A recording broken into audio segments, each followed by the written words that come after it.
Awal kisah berlatar di Seoul, Korea Selatan. Malam itu di sebuah kedai pinggir jalan, seorang agen rahasia Korea Utara bernama Lee mampir untuk sekedar minum soju. Kebetulan pemilik kedai tersebut juga merupakan agen rahasia dari Korea Utara bernama Hwang. Lee pun mulai membuka obrolan dengan Hwang. Dia bercerita telah berhasil menyelesaikan misi rahasia dari atasannya. Dan berkat keberhasilannya ini, Lee diizinkan pulang ke Korea Utara. Keduanya lantas merayakan keberhasilan tersebut dengan minum-minum. Obrolan ini pun terus berlanjut. Hwang menanyakan kabar keluarga Lee di Korea Utara. Semakin antusias Lee merespon dengan menunjukkan foto keluarga kecilnya. Dan terungkaplah fakta baru jika Lee adalah duda dengan 2 anak. Mendengar kabar bahwa keluarga Lee baik-baik saja, Hwang ikut senang nih. Tak mau obrolan hanya satu arah, Lee gantian bertanya pada Hwang. Kira-kira kapan nih Hwang menyusul pulang ke Korea Utara? Namun entah kenapa tiba-tiba Hwang jadi sedih. Dia terlihat enggan membahas hal tersebut, geng. Merasa cukup mampir minum, Lee pun pamit pulang. Keduanya berpisah sembari saling mendoakan kebaikan masing-masing.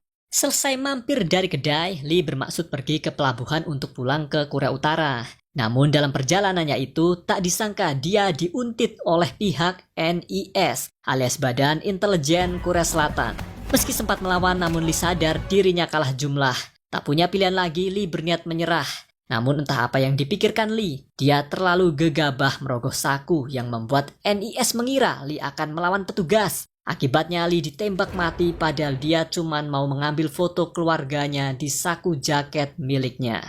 Cerita pun beralih di Korea Utara, geng. Di sebuah penjara di wilayah Yoduk, seorang perwira menengah bernama Kolonel Moon mengunjungi penjara di kota itu. Dia bermaksud menjenguk kedua anak Lee yang ditawan di sana. Kedua anak Lee ini bernama Myung Ho dan Hee In. Diketahui mengapa Myung Ho dan adiknya bisa mendekam di dalam penjara karena mereka adalah jaminan agar Lee yang sedang bertugas di luar negeri tidak berkhianat pada Korea Utara. Sebab setiap agen rahasia dari Korea Utara yang bertugas harus bersedia jika keluarganya ditawan negara sebagai jaminannya. Dan faktanya Kolonel Moon ini adalah atasan Lee di dalam Regu 8. Regu 8 sendiri adalah nama divisi militer di Korea Utara. Niatan Kolonel Moon berkunjung di penjara tersebut selain menjenguk anaknya Lee ini, dia juga hendak mengabarkan kalau Lee ayah mereka sudah gugur dalam bertugas. Sebagai gantinya, Kolonel Moon menawari Myung Ho yang berumur 19 tahun untuk direkrut menjadi agen rahasia baru menggantikan ayahnya. Jika Myung Ho bersedia, Kolonel Moon menjanjikan kebebasan untuk dia dan adiknya. Maka inilah komitmen. Selang 2 tahun kemudian, kembali ke Seoul, Korea Selatan. Di sebuah gedung pencakar langit, seorang agen rahasia Korea Utara berjuluk Big Dipper sedang beraksi. Big Dipper ini berasal dari Regu 35. Dia ditugaskan untuk membantai semua agen rahasia Korea Utara dari Regu 8. Sebab saat ini antara Regu 35 dan Regu 8 sedang saling berperang nih, geng. Karena terjadi pemberontakan di internal pemerintahan Korea Utara. Sejauh ini Big Dipper berhasil membunuh 3 agen rahasia dari Regu 8. Kemudian kasus perang saudara ini ditangani oleh pihak NIS pada esok paginya. Perang agen Korea Utara ini membuat pihak NIS jadi heran. Kenapa para agen rahasia Korea Utara malah saling bantai satu sama lain? Apa nih kira-kira sebabnya? Tim investigasi dipimpin oleh agen NIS bernama Jung Nim mengolah TKP. Dan setelah diselidiki lebih lanjut, perang antar agen rahasia di Korea Utara tersebut terjadi karena pemerintahan Korea Utara sedang bergejolak. Presiden mereka saat ini Kim Jong-il dikudeta oleh pemberontak dari Regu 35. Sedangkan Regu 8 sendiri diketahui adalah divisi militer yang memilih setia pada rezimnya Kim Jong-il. Cerita pun beralih di sisi lain kota Seoul. Myung Ho tiba di Korea Selatan sebagai imigran gelap untuk menjalankan misinya. Dia menyamar sebagai anak yatim piatu di sebuah panti asuhan. Kemudian tak lama datang sepasang suami istri mendatangi panti tersebut untuk mengadopsinya. Sekedar info nih, sepasang suami istri ini juga merupakan agen rahasia dari Regu 8 yang ditugaskan untuk menjemput Myung Ho. Dalam proses administrasi mengadopsi anak, Myung Ho terdaftar sebagai Daeho, umur 19 tahun. Setelah proses administrasi selesai, kedua orang tua angkat Daeho lantas mengajak berdoa bersama sebelum pamit dari panti itu. Sesampainya di rumah orang tua angkatnya, Daeho dihadiahi motor Ducati Monster untuk mobilitasnya nanti sebagai agen rahasia ya. Kemudian mereka lanjut masuk ke rumah untuk istirahat. Di dalam rumah, Daeho diantar ibu angkatnya ke kamar yang sudah disiapkan. Malamnya mereka pun lanjut makan bersama sebagai keluarga baru. Dalam momen ini, ayah angkat Daeho menjelaskan bahwa setelah ini kehidupan mereka dijalani masing-masing aja. Jangan saling ikut campur urusan orang. Daeho silahkan fokus dengan misinya sendiri dan kedua orang tua angkat Daeho juga akan fokus dengan misi mereka sebagai agen rahasia. Kedua orang tua angkat Daeho juga memberitahu bahwa Daeho sudah didaftarkan sebagai murid SMA di sebuah sekolah terdekat. Sebab Daeho juga harus bisa berbaur layaknya remaja seumurannya. Lanjut esoknya, mulailah tuh Daeho bersekolah. Hari pertama bersekolah membuatnya sedikit kikuk. Sesampainya di sekolah, dia memperkenalkan diri di depan teman kelasnya. Kemudian Daeho disuruh Pak Guru untuk duduk di bangku belakang sebangku dengan siswi bernama Hi-in. Setelah memperkenalkan murid baru, lantas Pak Guru pun mengakhiri jam pelajaran. Para murid boleh istirahat. Heranya di sela jam istirahat datanglah kelompok murid berandalan di kelas yang diketuai oleh siswa bernama Ilgin mendatangi tempat duduk Daeho dan Hi-in. Ilgin CS kemudian membuli Hi-in dan memalaknya. Sambil memalak, Ilgin coba sok akrab dengan Daeho si murid baru. Hal tersebut membuat Daeho jadi risih dan menepis tangan si Ilgin. Akibatnya Ilgin tersinggung dengan perlakuan berani dari Daeho. Kemudian dia memaksa Daeho pergi ke atap gedung sekolah. Di atap gedung itu, Ilgin CS memukuli Daeho. Di sini Daeho coba menahan diri agar identitasnya sebagai agen rahasia tidak terbongkar ya. Kemudian Ilgin CS gantian memalak Daeho dan merampas dompetnya. Di dalam dompet Daeho itu mereka mendapati beberapa uang cash. Namun kesabaran Daeho hampir habis ketika Ilgin mengambil foto keluarga Daeho di dompetnya itu. Nyaris saja Daeho membalas, untunglah Pak Guru datang ke atap sekolah melerai mereka. Pembulian ini pun berakhir ya, Daeho balik ke kelas. Namun di lorong menuju kelas dia melihat Hi-in sedang asik mengintip kelas ekstra balet nih. Kemudian Daeho menghampirinya dan mereka pun berkenalan. Daeho bertanya mengapa Hi-in sering diperas oleh Ilgin. Hi-in tidak bisa menjawabnya karena dia pun tidak tahu alasannya. Tak lama keduanya ketahuan oleh salah satu anak kelas balet dan Hi-in segera pergi sedangkan Daeho tertinggal. Dia pun ikut cabut pergi. Cerita berlanjut malamnya pada Big Dipper. Kali ini dia kembali beraksi geng. Targetnya adalah agen rahasia dari Regu 8 yang menyamar jadi buruh pabrik. Dalam ketegangan tersebut, agen Regu 8 ini sempat menelpon rekannya yang tidak lain adalah orang tua angkat Daeho untuk minta bantuan. Namun sayangnya panggilan teleponnya itu tidak direspon ya. Tak lama dia pun ketahuan oleh Big Dipper sedang bersembunyi dan dengan sadis Big Dipper menghabisi target tanpa ampun. Lanjut esoknya di sekolah, jam pulang sudah tiba. Pak Guru membubarkan kelas sore itu. Sebelum Pak Guru pergi, beliau tak lupa mewajibkan semua murid yang tadi pagi terlambat masuk sekolah untuk beberes kelas sebelum pulang. Kebetulan yang terlambat adalah Hi-in dan Ilgin CS. Namun setelah Pak Guru pergi, lagi-lagi Ilgin membuli Daeho dan Hi-in. Dia memaksa keduanya untuk mewakili mereka beberes kelas. Selesai beberes, Daeho pun lanjut pulang nih. Sesampainya dia di rumah, Daeho bergegas ke kamarnya untuk istirahat. Tapi dia penasaran kok tumbenan ada paket untuknya di dalam kamar. Setelah dibuka, ternyata paket itu berisi ponsel. Kemudian Daeho mengaktifkan ponsel tersebut dan tak lama dia mendapat panggilan telepon dari Kolonel Moon, Komandan Regu 8. Kolonel Moon akhirnya memberi Daeho misi rahasia. Tugas Daeho yaitu mencari keberadaan Big Dipper yang telah membantai rekan-rekan dari Regu 8. Dia juga diperintahkan untuk membunuh target sebagai bentuk balas dendam. Dan sebelum beraksi, Kolonel Moon menginstruksikan pada Daeho untuk pergi ke minimarket yang telah ditunjuknya. Di sana Daeho akan mendapatkan instruksi lanjutan dari rekan Regu 8 lain. Dan ternyata instruksi lanjutannya adalah mengunjungi sebuah toko kue. Mampirlah Daeho ke toko kue yang dimaksud untuk menemui rekan Regu 8 berikutnya. Dan dia diberikan bingkisan kue di sana. Setelah itu pergilah Daeho pamit ke toilet untuk membongkar bingkisan ini. Setelah kue dibongkar, ternyata di dalamnya terdapat pistol beserta amunisinya. Menjelang paginya, Daeho pun mulai berburu Big Dipper. Mula-mula dia mendatangi alamat anak buah Big Dipper yang berkedok sasana olahraga geng. Tanpa berlama, Daeho bertamu dan langsung menghajar anak buah Big Dipper yang menyamar jadi penjaga sasana itu. Awalnya anak buah Big Dipper ini tidak mau membeberkan informasi di mana keberadaan Big Dipper sekarang. Namun setelah disiksa dengan ditembak lututnya oleh Daeho, dia pun bersedia buka mulut. Kata anak buah Big Dipper ini, Daeho disuruh datang ke toko daging. Tapi entah toko daging mana yang dimaksud, karena tiba-tiba anak buah Big Dipper tersebut justru menyerangnya. Terpaksalah Daeho pun membunuhnya. Baru tersadar kalau hari sudah agak siang, Daeho bergegas pulang untuk berangkat sekolah. Di sekolah, dia melihat Hiin sedang dibully oleh Ilgin CS yang membuang sampah di sekitar tempat duduknya. Merasa iba, Daeho lantas membantu Hiin membereskan semua sampah tersebut. Tak lama pelajaran pun dimulai, geng. Kebetulan jadwal hari itu adalah pelajaran biologi. Setelah Pak Guru menjelaskan materi pelajaran, beliau menunjuk Daeho si murid baru untuk menjelaskan lagi materi dari Pak Guru yang dipaparkan barusan. Awalnya Daeho belagak bego dan harus dibantu Hiin yang baik hati menyodorkan catatan pelajaran miliknya. Namun Daeho mah pantang nyontek. Ternyata dia sanggup menjelaskan ulang pelajaran dari Pak Guru barusan, geng. Bahkan penjelasannya lebih detail dari Pak Guru, sampai-sampai materi pelajaran biologi yang belum diajarkan oleh Pak Guru malah ikut dipaparkan. Alhasil semua murid jadi kagum, ternyata Daeho adalah murid yang jenius.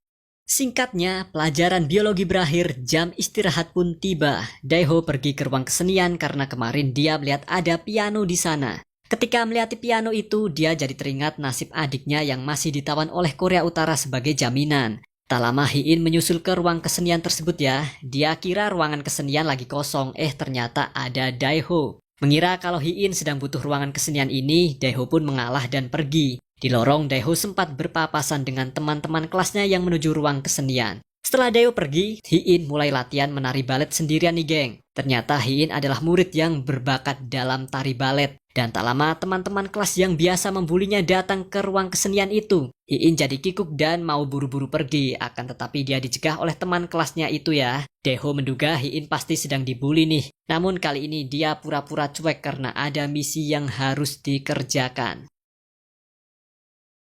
Sesampainya di rumah, malam itu setelah ganti baju, Daeho bergegas pergi lagi. Ketika hendak pergi, dia memergoki ayah dan ibu angkatnya sedang bertransaksi narkoba sembari menghitung uang hasil bisnis haramnya itu bersama rekan agen Korea Utara lain. Mungkin narkoba adalah bisnis sampingan mereka selain jadi agen rahasia, pikir Daeho sembari berlalu. Singkatnya, setelah berkeliling mencari di sekitaran kota, akhirnya Daeho berhasil menemukan alamat toko daging yang dimaksud oleh anak buah Big Dipper yang dia bunuh tadi pagi. Di toko daging itu dia bertemu tukang daging yang juga merupakan anak buah Big Dipper lain. Sembari menodongkan pistolnya, Daeho meminta informasi di mana keberadaan Big Dipper sekarang. Anak buah Big Dipper ini bersedia memberinya informasi. Dia lantas menulis sebuah nomor plat kendaraan milik Big Dipper di secarik kertas. Namun ketika Daeho lengah, tukang daging ini malah menyerangnya, geng. Terpaksa Daeho membunuh cecunguk tersebut.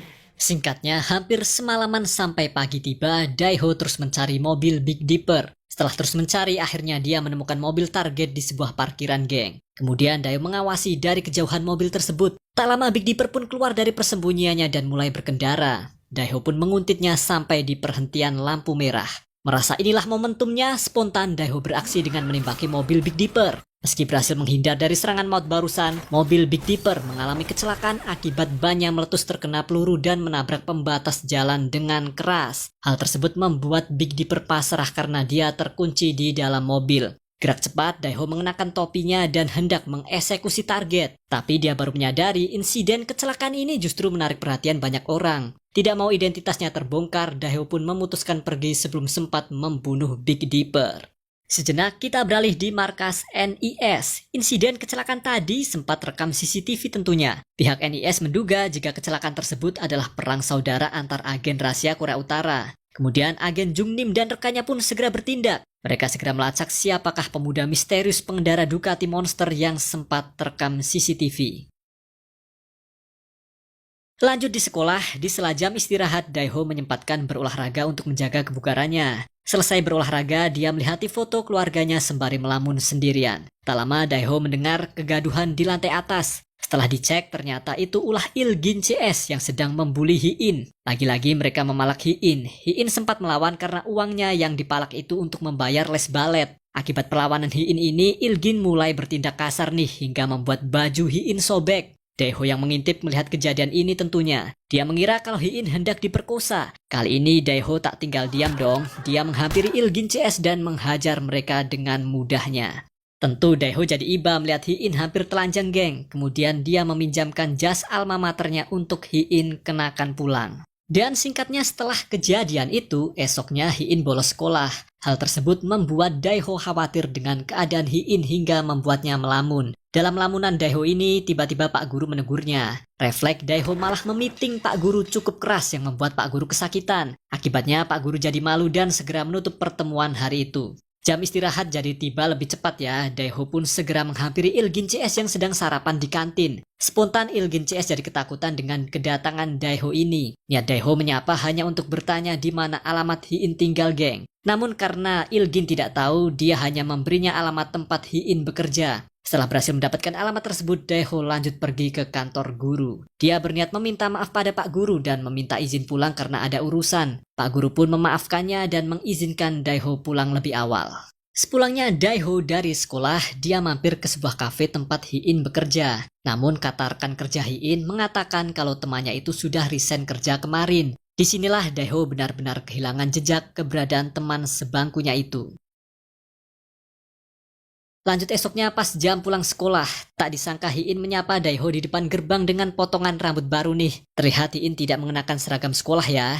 Niat Hi-in menyapa yaitu untuk mengembalikan jas alma mater yang kemarin dia pinjam. Hi-in juga mengaku sudah keluar dari sekolah. Kemudian Hi-in meminta tolong pada Daiho, apakah Daiho bersedia pura-pura menjadi kakaknya. Sebab Hi-in bermaksud melamar kerja di sebuah sanggar tari balet. Dia butuh seorang wali yang bersedia menandatangani surat kontrak kerja karena Hi-in masih di bawah umur. Dengan senang hati Daiho bersedia membantunya. Dia pun berpura-pura menjadi kakak Hi-in dan menandatangani surat kerja sebagai walinya Hi-in, geng. Akhirnya Hi-in resmi menjadi guru balet di sanggar tari tersebut nih. Daiho pun lanjut pamit pulang, namun ternyata sore itu hujan turun deras. Hi-in pun berinisiatif mengantarkan Daiho pulang dengan payungnya. Dalam perjalanan ini mereka kembali mengobrol santai. Daiho pun mulai bercerita jika dirinya punya adik perempuan bernama Hi-in juga. Perjalanan pulang itu sampai menjelang malam ya. Keduanya memutuskan untuk main sebentar di taman kota. Di taman itu terdapat sebuah peta dunia. Di depan peta dunia tersebut Hi-in mulai bercerita tentang dirinya yang ternyata yatim piatu. Daiho tampak tertegun setelah mendengar cerita ini. Kemudian Hi-in kembali bercerita jika dirinya bercita-cita pergi ke Jerman untuk menjadi penari balet profesional. Melihat peta dunia di taman itu membuat Hi-in penasaran. Kira-kira di mana tempat yang ingin Daiho kunjungi di belahan dunia ini? Daiho jadi kebingungan karena dia tak ada gambaran seperti itu. Kemudian Hi-in membuat permainan sederhana. Dia menyuruh Daiho melempar permen karet ke peta dunia itu secara acak sembari menutup matanya. Pas melempar malah permen karet itu menempel di Samudra Pasifik. Hal ini membuat keduanya punya bahan untuk bersenda gurau. Beralih pada Big Dipper. Ketika dia diserang Daiho kemarin, Big Dipper berhasil mengenali siapa sosok penyerangnya itu. Sembari menganalisis alamat Daiho tinggal, Big Dipper menyusun siasat untuk menyerang. Kemudian dia bersama dua anak buahnya mendatangi rumah Daiho yang disamarkan sebagai apotik. Di dalam apotik dia bertemu ibu angkat Daiho. Big Dipper meminta ibu angkat Daiho menyerahkan sebuah paket yang selama ini dilindungi oleh Regu 8. Semakin ketakutan, ibu angkat Daiho terpaksa menunjukkan di mana paket itu disimpan, yaitu di brankas mereka. Dan meski sudah minta ampun, Big Dipper tetap membunuh ibu angkat Daiho karena dia juga anggota Regu 8 yang harus dibantai. Big Dipper lanjut masuk ke rumah Daiho dan juga menghabisi ayah angkat Daiho yang sedang bersantai. Kedua anak buah Big Dipper langsung menuju brankas yang dimaksud dan mengangkut paket rahasia milik Korea Utara berupa sejumlah uang cash dan satu tas berisikan berlian. Setelah itu Big Dipper menyuruh anak buahnya segera pergi. Sedangkan dia sendiri mau bersantai sebentar sembari menunggu Daiho pulang nih. Dia berniat balas dendam atas penyerangan kemarin. Tak lama setelah dua anak buah Big Dipper ini pergi, Daiho pulang ke rumah. Di dalam rumah, Daiho terkejut melihat ayah dan ibu angkatnya telah tewas. Di ruang keluarga, akhirnya Daiho bertemu dengan Big Dipper yang sudah menunggunya. Mereka pun berduel sengit hingga Big Dipper tewas dan Daiho terluka, geng. Menyadari bahwa rumahnya sudah tak aman lagi, Daiho pun berkemas. Sebelum pergi, tak lupa dia menghancurkan rumahnya dengan memotong saluran gas dan membuat bom dari microwave. Tak lama setelah Daiho pergi, rumahnya pun meledak dan terbakar hebat. Tentunya semua bukti spionase Korea Utara hilang bersama kobaran api. Dan dengan terbunuhnya Big Dipper ini, Daiho menganggap misinya telah selesai, geng. Malam itu dia pun lanjut pergi ke kedai milik agen Hwang. Sebab semua agen Korea Utara dari Regu 8 yang berhasil menyelesaikan misi rahasia harus melapor pada agen Hwang yang berpangkat letnan. Namun ketika agen Hwang hendak menjamu Daiho, justru Daiho pingsan karena kelelahan akibat duel dengan Big Dipper tadi. Lanjut esoknya, pihak NIS ikut menangani kasus kebakaran dan pembunuhan di rumah Daeho. Menurut informasi yang didapat, ternyata Ducati Monster yang dikendarai pengendara misterius yang terekam CCTV kemarin sama persis dengan Ducati Monster milik anak penghuni rumah yang terbakar ini. Dan setelah menelusuri TKP, agen Jungnim mendapat petunjuk baru ketika dia menemukan atribut anak sekolahan yang terbakar. Maka dilakukanlah investigasi lebih mendalam di markas NIS Geng. Mereka pun berhasil mengidentifikasi 3 penghuni rumah tersebut. Ketiganya adalah agen rahasia Korea Utara dari Regu 8. Dan salah satunya menyamar menjadi siswa SMA bernama Daeho. Beralih di kedai kaki 5, terlihat Daeho sudah siuman lagi nih. Dia sangat lahap menikmati hidangan yang dibuat oleh agen Hwang. Kemudian keduanya mulai mengobrol. Daeho menjelaskan kalau misinya di Korea Selatan sudah selesai. Dia pun bertanya apakah sekarang dirinya bisa pulang ke Korea Utara. Agen Hwang kemudian memberinya sedikit pengertian agar Daeho bersabar sembari menunggu komando selanjutnya. Sambil menunggu instruksi lanjutan dari atasannya itu, Daeho memilih membantu agen Hwang berdagang pada esoknya. Dan di hari itu kebetulan hujan turun deras. Keduanya pun berteduh dulu ya. Sembari menunggu hujan reda, agen Hwang penasaran dengan seluk-beluk keluarga Daeho. Daeho dengan senang hati menjelaskannya sembari menunjukkan foto keluarga miliknya. Dan setelah agen Hwang melihat foto keluarga Daeho, dia kembali teringat tragedi 2 tahun lalu. Dia pernah melihat foto yang sama ditunjukkan oleh agen Lee rekannya dulu sebelum pamit pulang ke Korea Utara. Agen Hwang yang penasaran kembali bertanya, apakah sosok orang tua di foto tersebut adalah ayah Daeho? Dan Daeho membenarkan bahwa sosok tersebut adalah ayahnya yang telah meninggal 2 tahun lalu. Malamnya kita beralih sebentar ke Pyongyang Geng. Di sana Kolonel Moon bertemu dengan petinggi dari Regu 8 lain. Mereka membahas siasat baru untuk menyerang Regu 35 musuh mereka. Dan tentunya serangan tersebut butuh dana besar ya. Mereka pun putar otak untuk mendapatkan dana tersebut dari mana nih kira-kira. Lanjut esok paginya kembali pada Daeho lagi. Hari itu dia mendapatkan kiriman paket dari atasannya. Setelah dibuka paket itu ternyata berisikan ponsel. Maka diaktifkanlah ponsel tersebut dan tak lama Daeho mendapatkan misi baru dari Kolonel Moon. Tugas Daeho yaitu merebut kembali berlian yang dicuri anak buah Big Dipper kemarin. Dan sebagai hadiahnya, jika misi ini sukses, adik Daeho akan dibebaskan. Segeralah Daeho menyiapkan pistol miliknya dan setelah itu dia pergi untuk merebut berlian yang dimaksud. Singkatnya, Daeho berhasil melacak anak buah Big Dipper di sebuah gedung tua. Di sana mereka hendak menjual berlian curian itu pada broker dunia bawah geng. Tak mau kecolongan, Daeho pun beraksi merebut kembali aset negara tersebut. Sedangkan di markas NIS sendiri, Komandan NIS mendapatkan undangan ke Beijing, Cina. Dia diundang ke Beijing untuk pertemuan rahasia dengan pihak Korea Utara. Kembali pada Daeho lagi, sebelum pulang ke Korea Utara dia menyempatkan pergi ke pasar untuk membelikan adiknya oleh-oleh. Tak lupa dia juga membeli baju untuk agen Hwang yang telah menolongnya kemarin. Kemudian malamnya Daeho mampir sebentar ke kedai agen Hwang untuk pamitan karena saat ini dia sudah diizinkan pulang kampung. Setelah memberikan hadiah baju yang dibelinya tadi, Daeho pun pergi. Di sini entah kenapa agen Hwang jadi sedih karena dia tahu semua agen Korea Utara yang akan pulang kampung pasti bernasib buruk.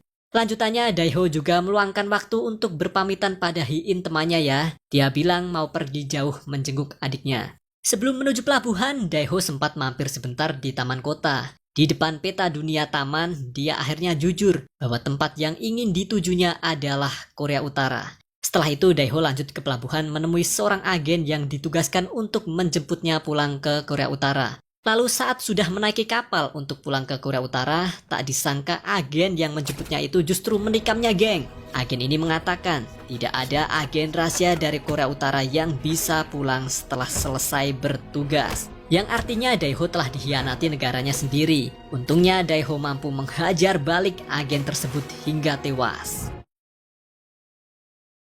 Sedangkan di Beijing, Cina, pertemuan rahasia digelar antara pihak Korea Selatan dan Korea Utara. Di sana, NIS diberi hadiah 5 dokumen rahasia berisikan identitas agen rahasia Korea Utara dari Regu 8 yang saat ini sedang bertugas di Korea Selatan. Pihak Korea Utara mendesak NIS untuk menangkap kelima agen tersebut. Dan setelah berbincang-bincang lebih dalam, pihak yang mewakili Korea Utara di Beijing ini adalah perwakilan dari Regu 35 yang menyamar. Setelah itu, Komandan NIS yang mendapat hadiah dokumen rahasia tersebut segera memerintahkan Jungnim untuk menangkap kelima agen rahasia Korea Utara yang sedang bertugas di Korea Selatan. Dengan langkah NIS menerima hadiah dokumen rahasia tersebut, membuat posisi geopolitik mereka tertebak. Tanpa disadari, otomatis NIS ikut memihak Regu 35 yang saat ini sedang mengkudeta rezim Kim Jong-il. Pada akhirnya, semua agen dari Regu 8 berhasil diringkus oleh NIS, termasuk agen Huang yang menyamar jadi pedagang kaki lima. Dalam penangkapan agen Huang yang dramatis itu, tak disangka Daiho balik lagi ke kedai. Dia melihat agen Huang membela diri dan ditembak mati. Jungnim yang sepintas melihat Daiho di kerumunan warga sempat mengejarnya. Jungnim membujuk Daiho untuk menyerah saja karena dia tahu jika Korea Utara telah mengkhianatinya. Namun Daiho tetap menghiraukan saran dari Jungnim ini dan memilih cabut pergi. Kematian agen Huang tadi membuat Daiho semakin terpukul ya. Kini dia tidak punya tujuan lagi, geng. Untunglah dia kembali teringat jika masih memiliki sahabat yaitu Hiin. Segeralah Daiho pergi ke rumah Hiin untuk bersembunyi sementara. Sesampainya di rumah Hiin, Daiho langsung pingsan karena luka tikamnya tadi. Untungnya dia sempat mendapatkan perawatan dari sahabatnya itu. Selesai merawat luka Daiho, Hiin terkejut melihat siaran berita di TV jika Daiho sahabatnya ini adalah agen rahasia dari Korea Utara yang berstatus buronan. Sedangkan di Pyongyang sendiri, Kolonel Moon akhirnya tertangkap oleh Regu 35. Dia pun disiksa dan dipaksa menyerahkan berlian yang selama ini dilindungi oleh Regu 8. Tak tahan dengan siksaan ini, terpaksalah Kolonel Moon menyerah. Dia berjanji akan menyerahkan berlian itu asal diizinkan menyeberang ke Korea Selatan untuk menjemput Daiho yang membawa berlian itu. Lanjut esoknya kembali di rumah Hiin. Dia bangun pagi dan segera pergi ke minimarket untuk membeli bahan makanan ya. Kebetulan di minimarket ada Jungnim yang sedang mencari keberadaan Daiho dengan bertanya pada kasir minimarket. Sembari menunjukkan foto dua anak sekolah yaitu Daiho dan Hiin, si kasir yang mengenal Hiin lantas memperkenalkan Jungnim pada Hiin yang kebetulan sedang berbelanja. Jungnim kemudian memperkenalkan diri sebagai agen NIS pada Hiin. Dia berniat mengorek informasi perihal Daiho karena Jungnim tahu jika Hiin ini adalah sahabat Daiho di sekolah. Jungnim menanyakan di mana Daiho kira-kira berada saat ini. Namun Hiin pura-pura tidak tahu, geng. Dia mengatakan sudah lama tidak saling berkabar dengan Daiho setelah keluar dari sekolah. Percaya saja dengan perkataan Hiin barusan, kemudian Jungnim pun memberikan kartu nama miliknya. Kali aja Hiin tahu informasi tentang Daiho berada. Selesai belanja, Hiin lantas segera pulang. Dia menyempatkan menutupi motor Ducati Monster milik Daiho pakai kain agar tak terlacak NIS. Selanjutnya dia pun bersiap memasak, namun Daiho dan Hiin sempat melihat berita di TV lokal kalau rezim Kim Jong-il telah berakhir dan digantikan oleh sosok baru yaitu Kim Jong-un putranya. Hal ini membuat gempar seluruh dunia. Beralih di bandara kota Seoul, Korea Selatan, Kolonel Moon tiba di Korea Selatan bersama adik Daiho dan rombongannya, geng. Kemudian Kolonel Moon menghubungi Daiho. Dia menjelaskan pada Daiho saat ini dirinya sudah berada di Korea Selatan untuk menjemput Daiho dan mengambil berlian milik Korea Utara. Kolonel Moon menyuruh Daiho untuk menemuinya di tempat yang sudah dijanjikan pada besoknya. Di sini Hiin sempat mendengar percakapan rahasia tersebut dari kejauhan. Lanjut esoknya, Daiho mendapat perintah baru untuk bertemu Kolonel Moon di sebuah gedung parkiran. Daiho pun pamit pada Hiin dengan meninggalkan sepucuk surat dan foto keluarga miliknya. Dalam surat tersebut, Daiho berwasiat agar Hiin menjaga adik perempuannya nanti jika terjadi sesuatu yang buruk padanya. Tentunya di sini Hiin jadi khawatir ya dengan keadaan Daiho. Tanpa pikir panjang, dia menelpon Jungnim dan memberitahu tentang kesulitan yang sedang Daiho alami. Merespon kabar dari Hiin tersebut, Jungnim segera memerintahkan anak buahnya untuk bergerak melacak keberadaan Daiho menggunakan CCTV jalanan. Sementara itu, Daiho sendiri akhirnya bertemu dengan Kolonel Moon di gedung parkiran yang sudah dijanjikan. Di sana, Daiho hendak menukar berlian yang dibawanya dengan adik Daiho yang ditawan di dalam mobil. Sebenarnya pertukaran ini bisa saja berlangsung damai, namun Kolonel Moon bertindak licik, geng. Dia menyuruh anak buahnya untuk menembak Daiho dari belakang. Untunglah NIS datang tepat waktu dan berhasil menggagalkannya. Pada akhirnya baku tembak antara NIS dan anak buah Kolonel Moon tak terelakkan. Terlihat Kolonel Moon berhasil kabur dari sergapan NIS, sedangkan Daiho sendiri jadi kebingungan ketika adiknya justru diselamatkan oleh Korea Selatan. Dia pun ikut memilih kabur daripada tertangkap. Dengan begitu, kini Kolonel Moon sendiri sudah tidak punya alat tukar lagi ya. Dia pun menargetkan Hiin sahabat Daiho untuk disandra. Singkat cerita, Hiin yang saat itu dalam perlindungan NIS hendak diamankan. Namun anggota NIS yang melindungi Hiin justru diserang oleh anak buah Kolonel Moon. Alhasil kini gantian Hiin yang disandra. Lanjut malamnya, berhasil mendapatkan alat tukar baru, Kolonel Moon kembali menghubungi Daeho lagi. Dia mengancam jika Daeho tidak menyerahkan berlian milik Korea Utara, nyawa sahabatnya akan dihabisi. Di sini Daeho makin bingung. Kemudian entah dari mana dia mendapatkan nomor kontak NIS, Daeho menghubungi Jungnim. Dia berpesan pada Jungnim untuk menjaga adiknya. Daeho juga berjanji setelah urusannya dengan Kolonel Moon selesai, dia akan menyerahkan diri. Akibat bertubi-tubi mendapatkan masalah hidup ini, Daeho merasa sedih, geng. Kenapa hidupnya begitu berat ya? Seakan-akan masalah tidak pernah henti menerpanya. Namun dia sadar harus tetap tegar menghadapinya. Daeho bangkit ke mode serius, sembari menyusun siasat berikutnya untuk menghadapi Kolonel Moon. Siasat selesai disusun, Daeho segera menuju pabrik tua tempat Hee-in disandra. Namun sebelum masuk pabrik itu, tak lupa Daeho menghubungi Jungnim dengan ponselnya lagi. Ponsel tersebut dia tinggal begitu saja di motor Ducatinya agar Jungnim bisa melacak keberadaannya kini. Bermodal sinyal telepon inilah, Jungnim segera melacak keberadaan Daeho dengan bantuan anak buahnya. Masih pada Daeho, dia nekat memasuki pabrik yang sudah dikepung oleh anak buah Kolonel Moon bersenjata lengkap. Sebelum melakukan pertukaran tersebut, Daeho sempat memastikan jika Hee-in baik-baik saja ya. Kemudian dia lanjut menunjukkan berlian yang dibawanya tanpa tas pembungkus. Karena selama ini dirinya hanya dimanfaatkan oleh Kolonel Moon, Daeho tak bermaksud menyerahkan berlian itu. Dia nekat menebar berlian tersebut sebagai pengalihan dan kemudian lanjut menyerang. Dengan rencana yang telah disiapkan, Daeho melemparkan tasnya yang berisikan granat ke arah musuh. Alhasil ledakan hebat membakar seisi gedung itu. Mengira musuh telah tewas, Daeho dan Hee-in bergegas pergi. Namun salah satu anak buah Kolonel Moon bangkit dan kembali menyerangnya. Daeho mencoba melawan sembari menyuruh Hee-in pergi. Hee-in pun pergi keluar dan bertemu Jungnim. Dia lantas meminta bantuan Jungnim yang baru saja tiba untuk menyelamatkan Daeho yang terdesak. Sementara di dalam gedung pabrik itu, ternyata Kolonel Moon selamat dari ledakan tadi, geng. Dia pun berniat membunuh Daeho, namun tembakannya meleset dan justru membunuh anak buahnya yang tersisa. Tak lama Jungnim datang dan melihat duel ini ya. Singkatnya, Daeho berhasil membunuh Kolonel Moon, akan tetapi dia juga tertembak di beberapa bagian vital. Segeralah Jungnim dan Hee-in bergegas menolong Daeho yang terluka untuk dilarikan ke rumah sakit terdekat. Namun dalam perjalanan menuju rumah sakit, nyawa Daeho tak terselamatkan. Dia menghembuskan nafas terakhir akibat pendarahan hebat. Selang beberapa hari kemudian, musim dingin pun tiba. Hee-in diundang ke markas NIS untuk bertemu adiknya Daeho sesuai wasiat yang ditulis Daeho sebelum meninggal. Keduanya berkenalan untuk mengakrabkan diri. Setelah mengakrabkan diri, mereka pun saling bercerita satu sama lain untuk mengenang mendiang Daeho semasa hidupnya. Dan di sini Hee-in benar-benar menepati wasiat dari sahabatnya itu untuk merawat adiknya Daeho. Cerita pun selesai, sampai jumpa di kisah